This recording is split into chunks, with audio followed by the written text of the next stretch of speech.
నమస్తే, నా పేరు తేజస్విని. బీసీఎన్ న్యూస్ కి స్వాగతం. ముందుగా ముఖ్యాంశాలు. అంతర్జాతీయ స్థాయిలో విశాఖ రైల్వే స్టేషన్ అభివృద్ధి చెందుతోందన్న ఎంపీ శ్రీభరత్. త్వరలోనే దక్షిణ కోస్తా రైల్వేకు సంబంధించి గెజిట్ నోటిఫికేషన్ విడుదలవుతుందని స్పష్టం. తనపై నమోదైన కేసును మాఫీ చేసుకునేందుకు చంద్రబాబు యథేచ్ఛగా అధికార దుర్వినియోగానికి పాల్పడుతున్నారు. వైసీపీ ఎమ్మెల్యే తాటిపత్తి చంద్రశేఖర్ ఆగ్రహం. తాడేపల్లిగూడెం జిల్లా పరిషత్ హైస్కూల్లో విజయకేతనం 10వ తరగతి స్టడీ మెటీరియల్ ఆవిష్కరణ. ముఖ్య అతిథులుగా పాల్గొన్న జిల్లా పరిషత్ చైర్పర్సన్ గంటా పద్మశ్రీ, ఎమ్మెల్యే బొలిశెట్టి. గోవాలో ప్రపంచంలోనే అత్యంత ఎత్తైన శ్రీరాముడి విగ్రహాన్ని ఆవిష్కరించిన ప్రధాని మోదీ. ఉడిపిలో 1,00,000 కంఠ గీతా పారాయణంలో పాల్గొన్న ప్రధాని. విశాఖ రైల్వే స్టేషన్ అంతర్జాతీయ స్థాయిలో అభివృద్ధి చెందుతోందని ఎంపీ శ్రీభరత్ అన్నారు. 14 ప్లాట్ఫామ్లు ఏర్పాటు చేస్తున్నారని, త్వరలోనే దక్షిణ కోస్తా రైల్వేకు సంబంధించి ప్రజా ఆమోదయోగ్యమైన గెజిట్ నోటిఫికేషన్ విడుదలవుతుందని ఆయన వెల్లడించారు.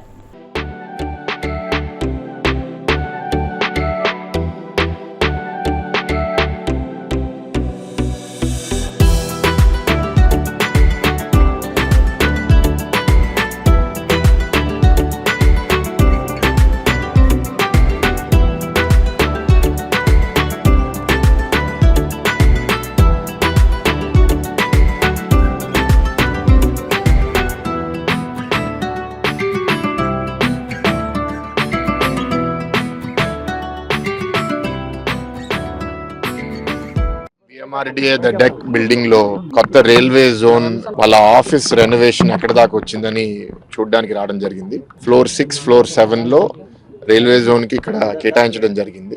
ఇంచుమించు 40,000 స్క్వేర్ ఫీట్. ఎందుకంటే వాళ్ళ పర్మనెంట్ జోన్ బిల్డింగ్ వాళ్ళ కన్స్ట్రక్షన్ జరుగుతుంది. వాళ్ళ అంచనా ప్రకారం ఫిబ్రవరి, మార్చ్ 2027 లో అది పూర్తవుతుంది. కాబట్టి దాని లోపల జోన్ నోటిఫికేషన్ అయ్యి జోన్ ప్రారంభించాలి, దానికి ఒక ఆఫీస్ కావాలని ఆల్మోస్ట్ ఒక సంవత్సరం క్రితమే అడగడం జరిగింది. సో అది విఎంఆర్డీఏ డెక్ ఇచ్చిన తర్వాత వాళ్ళు లాస్ట్ ఒక 4-5 months ఈ రెనోవేషన్ చేస్తున్నారు.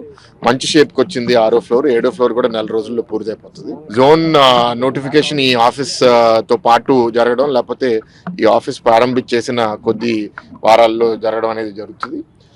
గతంలో కూడా నేను చెప్పాను ఏంటంటే zone notification involves lot of technical details. ఎందుకంటే డివిజన్స్ కూడా మారుతున్నాయి. ఉన్న డివిజన్ కూడా ఇక్కడ వాల్టేర్ని మనం 2 డివిజన్స్గా మారబోతుంది. కాబట్టి ప్రాసెస్లో ఎక్కడ ఒక డీటెయిల్ మిస్ అయ్యి దానివల్ల రేపు కమ్యూనికేషన్ గ్యాప్, దానివల్ల ఏదన్నా అనుకోరానిది జరిగితే మళ్ళీ అందరం పశ్చాత్తాపడాలి. కాబట్టి అతి జాగ్రత్తగా చేస్తున్నారు. We appreciate that. కానీ అది చేస్తూ ఎంత వేగంగా చేయగలిగితే అంత వేగంగా నోటిఫికేషన్ చేస్తే ఇక్కడ హెచ్ఓడీసు, ఆఫీసర్సు అందరు ఇక్కడ అప్లై చేసుకుని రావడానికి వాళ్ళకి అవకాశం ఉంటుంది. మనకి ఇక్కడ ప్రస్తుతం ఇక్కడ జిఎంకి సెక్రటరీ, డీజీఎం కూడా ఆయనే హోల్డ్ చేస్తున్నారు పొజిషన్. ఆయన చెప్పడం 250 మంది ఈ ఆఫీస్లో పనిచేయబోతున్నారు అని. అండ్ వాళ్ళల్లో ఇంచుమించు 100 మంది ఆఫీసర్ కేటగిరీ అండ్ ఒక 60 మంది జాయింట్ సెక్రటరీ క్యాడర్కి చెందిన వాళ్ళు ఉంటారు. కాబట్టి ఇది చాలా ఇంపార్టెంట్ ఆఫీస్ మన జోన్కి. త్వరలో దీన్ని ప్రారంభిస్తాము. బహుశా మినిస్టర్ ఆఫ్ రైల్వేస్ కూడా వర్చువల్గా, ఫిజికల్గా కాకపోతే వర్చువల్గా కూడా పార్టిసిపేట్ చేసే అవకాశం ఉంటుంది. మన రాష్ట్రంలో మన ముఖ్యమంత్రి గారితో సహా అందరినీ మేము ఆహ్వానిస్తాము. అండ్ వాళ్ళు కూడా ప్రారంభిస్తారని కోరుకుంటున్నాము. ఈ జోన్తో పాటు మిగతా ఇష్యూస్ ఏంటి అంటే రైల్వే స్టేషన్ అప్గ్రేడేషన్ ఎక్కడ దాకా వచ్చింది అని కూడా వాళ్ళతో మాట్లాడాము. 2 విషయాలు. ఒకటి, గతంలో అప్రూవ్ అయిన డిజైన్ ప్రకారము కాంట్రాక్టర్ ఫైనలైజ్ అయ్యారు. లీగల్ ఇష్యూ వల్ల ఆల్మోస్ట్ ఒక సంవత్సరం పోయింది. దాని తర్వాత కాంట్రాక్టర్ వర్క్ మొదలుపెట్టి ఇంచుమించు ఒక 5-10 కోట్ల వర్క్ కూడా ఇప్పుడు అయిపోయింది. అయితే అదే రైల్వే స్టేషన్లో ఇప్పుడు ప్లాట్ఫామ్స్ పెంచి 14 ప్లాట్ఫామ్స్కి తీసుకెళ్ళబోతున్నారు. కాబట్టి దానికి సెపరేట్ ఒక 300 కోట్ల ప్రపోజల్ ఇవాళ రైల్వే బోర్డుకి వెళ్ళి వాళ్ళ అప్రూవల్ స్టేజ్లో ఉంది. ఉన్న స్టేషన్కి కూడా కొంత ఫీడ్బ్యాక్ మాకు వచ్చింది. ఏంటంటే ఫసాడ్, దాని ఫ్రంటేజ్ ఓల్డ్ స్టైల్ కన్నా కొంచెం మోడర్న్గా చేయమని ప్రజల నుంచి ఫీడ్బ్యాక్ వస్తే ఆ ఫీడ్బ్యాక్ కూడా నేను వాళ్ళకి ఇస్తే వాళ్ళ డిజైన్ కూడా మళ్ళీ తిరిగి రైల్వే బోర్డుకి, రైల్వే మినిస్టర్ గారికి వాళ్ళు అది చూపిస్తున్నారు. అండ్ ఆ డిజైన్ కూడా ఐ థింక్ అతి త్వరలో అయిపోతుంది. కానీ దానికి ఇప్పుడు వర్క్ ఏం ఆగట్లేదు. కానీ ఆ ఫసాడ్ అయిపోతే మన స్టేషన్ కూడా కొంచెం ఫ్యూచరిస్టిక్గా ఎయిర్పోర్ట్ చూస్తే మనకి ఎట్లా అనిపిస్తుందో రైల్వే స్టేషన్ కూడా అట్లా అనిపించే విధంగా డెవలప్ అవుతుంది. వీఆర్ లుకింగ్ ఫార్వర్డ్ అండి for all these developments to come. And ఈ విఎంఆర్డీఏ డెక్ బిల్డింగ్ కూడా పైన జిఎం గారి ఆఫీస్ నుంచి బయట వరండా లోపలికి వస్తే అద్భుతంగా ఉంది వ్యూ. చాలా మంచి building and we are looking forward. ఇది పూర్తిగా నిండిపోయి వైబ్రెంట్ గా.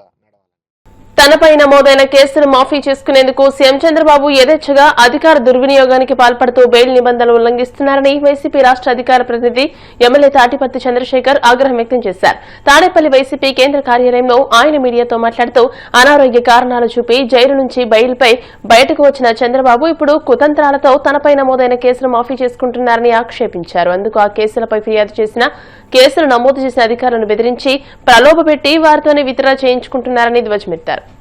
కేసుల్లో ఎఫ్ఐఆర్లు ఫైల్ అయ్యున్నటువంటి కేసుల్ని నీరుగార్చేటటువంటి ప్రయత్నం జరుగుతున్నట్టుగా మనకు స్పష్టంగా కనపడుతూ ఉంది. అన్ని ఆధారాలతోటి ఎఫ్ఐఆర్లు నమోదు చేసి తగినటువంటి సాక్ష్యాలను సేకరించి రాష్ట్ర మరియు కేంద్రంలో ఉన్నటువంటి వ్యవస్థల ద్వారా, కాగ్ లాంటి వ్యవస్థల ద్వారా కూడా తప్పులు జరిగాయని నిర్ధారించినటువంటి కేసులను కూడా తనకున్నటువంటి అధికారంతో ఎవరైతే అధికారులు కంప్లైంట్ చేశారో వాళ్ళనే బెదిరించి వాళ్ళతోటే కేసులను విత్డ్రా చేయించుకుంటూ చీకట్లో నిబంధనలకు తూట్లు పొడుస్తున్నట్టుగా ప్రతి వ్యవహారాన్ని కూడా చక్కదిద్దేటటువంటి కార్యక్రమం చేసుకుంటూ ఉన్నారు. ఈ దేశంలోనే చంద్రబాబు నాయుడు గారు రిచెస్ట్ ముఖ్యమంత్రి. అదేవిధంగా దాని వెనుకున్నటువంటి భాగోతం అత్యధిక కేసులు కలిగినటువంటి ముఖ్యమంత్రి, నేరారోపణలు కలిగినటువంటి ముఖ్యమంత్రి. ఏలేరు కేసు నుండి తీసుకుంటే నోటుకు కోట్లు ఇచ్చే కేసు వరకు అన్ని ఆధారాలతో దొరికినటువంటి వ్యక్తి. ఒకటా రెండా 2014-19 కాలంలో ఈ రాష్ట్రంలో దాదాపుగా 4380 లిక్కర్ షాప్స్ ఉండేది. ఎవరైనా లిక్కర్ షాప్ను దక్కించుకోవాలి అంటే ప్రివిలేజ్ ఫీజు పే చేయాలి. చంద్రబాబు నాయుడు గారు అధికారాన్ని ఉపయోగించుకోవాలనుకున్నాడు. అడ్డగోలుగా రాష్ట్ర ఖజానాని తెలుగుదేశం పార్టీ నాయకులకి దోచిపెట్టాలనుకున్నాడు. తద్వారా తన ప్రభుత్వంలోని పెద్దలకి వెనక వైపు నుంచి వచ్చేటటువంటి ముడుపులకి ఆశపడ్డట్టుగా ఈ ప్రివిలేజ్ ఫీజుని తీసేసి వేల కోట్ల రూపాయల ప్రభుత్వ ఖజానాకి గండి కొట్టారు. మరి దీనికి ఏమన్నా క్యాబినెట్ అనుమతి ఉందా అంటే లేనే లేదు. 3 సార్లు చంద్రబాబు నాయుడు గారు సంతకాలు పెట్టారు ఏకంగా. క్యాబినెట్ అనుమతి లేకపోవడాన్ని కాగ్ దుయ్యబట్టింది, తప్పుబట్టింది. దాదాపుగా వేల కోట్ల రూపాయలు ప్రజా సొమ్ము దుర్వినియోగమైంది, పక్కదారి పట్టింది. ఈ కేసుకు సంబంధించి నీరుగార్చే ప్రయత్నం. Inner ring road, Amaravati inner ring road దాదాపు దక్షిణానికి 3 కిలోమీటర్లు జరిపేశారు. ఎందుకు జరిపారా అంటే లింగంనేని కుటుంబానికి సంబంధించిన ఆస్తులు ఉన్నాయి అక్కడ. హెరిటేజ్ ఫుడ్స్కి సంబంధించినటువంటి ఆస్తులు ఉన్నాయి, నారాయణకి సంబంధించినటువంటి ఆస్తులు ఉన్నాయి. అదేవిధంగా రామకృష్ణ హౌసింగ్ ప్రైవేట్ లిమిటెడ్కి సంబంధించినటువంటి ఆస్తులు ఉన్నాయి.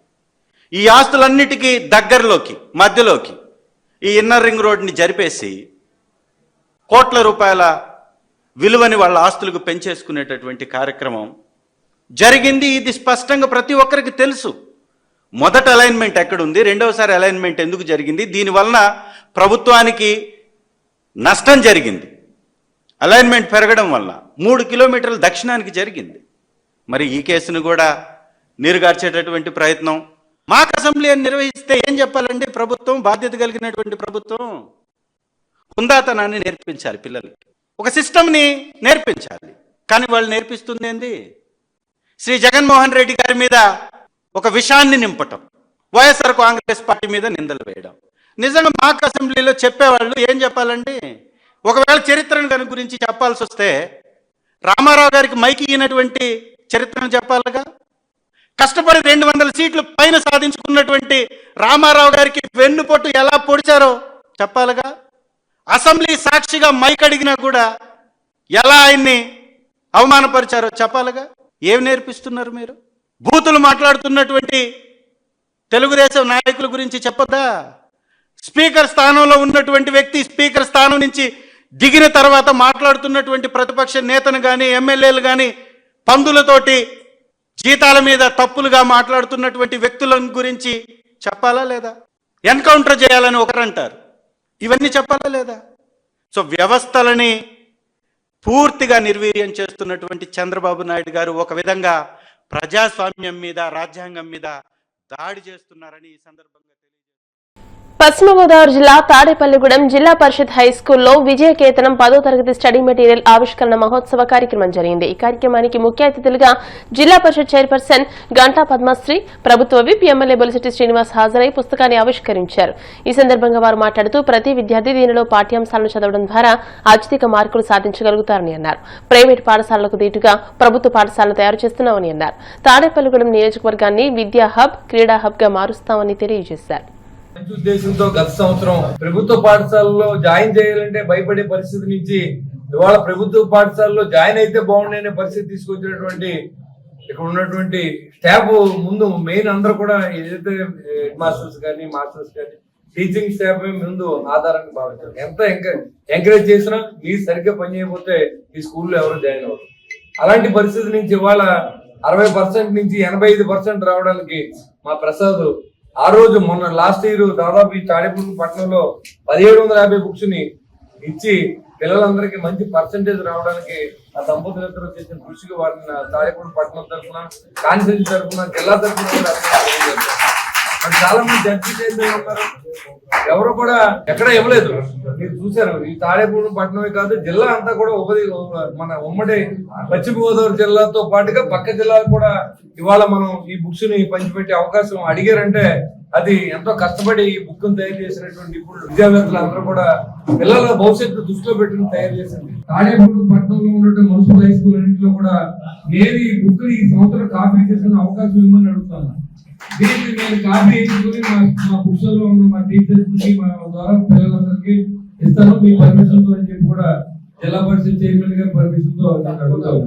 ఎందుకంటే మనం డబ్బులు ఇస్తే నిలబెట్టకపోవచ్చు, అని విద్యనిస్తే మనం పోయేదాకా ఉంటుంది.